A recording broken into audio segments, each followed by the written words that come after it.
What is the role that I think hip-hop plays in raising men? What is young people overall? Or young people overall.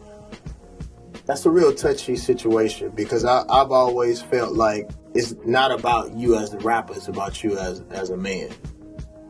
And if you're not a man to begin with, how can you rap about it? So like, I always felt like it's up to the individual on what's been laid on your spirit to do. You know, what has been asked, what has God asked of you? Because it may not be laid on you to defend, you know, hip hop in front of Congress. It may not be laid on you to change the world. It may not be laid on you to raise men.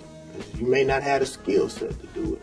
As far as hip hop is concerned, I think again, if we raise our children right, then hip hop will automatically reflect what's really going on in the hood. When gas prices are better, hip hop is a little bit happier. You know, this is how it goes. So I think if we just make an concerted effort to change as a people at home, you know, before we try to put the pressure on somebody else, we have to change at home. Not David Banner, but Lavelle Crump. I have to change myself as an individual. You have to change yourself as an individual. You know, fuck being a rapper.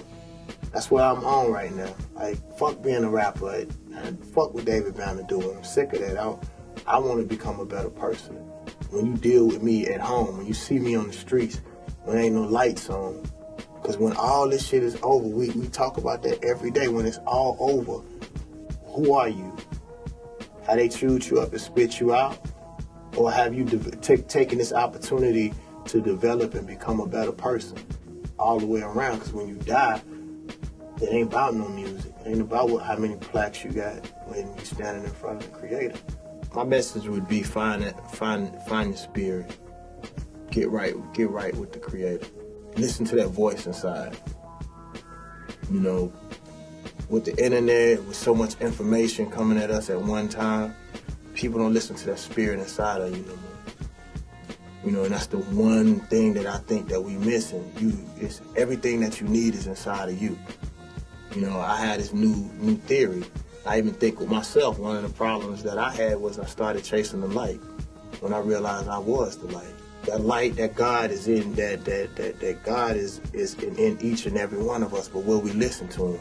Will we listen to that spirit that's inside us? We know what's right. You know, and that's the one thing that I would give everybody out there, one message I would give everybody else is that, you know, at the end of the day, we all have choices. In every situation in life, you either pull that trigger or you put the gun away.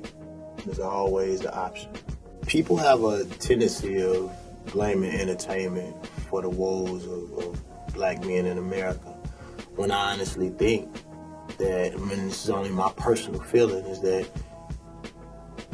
I think it's the lack of male role models at home.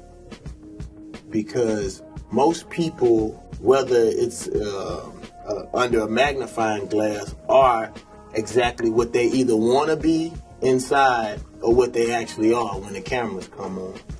So it's like, if you raised a certain way, there's just certain things that you won't do. And no matter what's on TV, if you raise a child a certain way, 9 times out of 10, he's going to do what that parent said. If it's really been instilled in them to be that way. So I think in a lot of cases when people point fingers, and my elders used to always say, if somebody pointing a finger, there's usually at least 3 of them pointing back at you. There's 3 of them pointing back at you. That's why I said, you know, most of the things that I'm talking about today, I want to start with me. I want to be an example, you know. Until the children that are around me, until I can get them straight, how can I talk about, you know, people's kids all over America?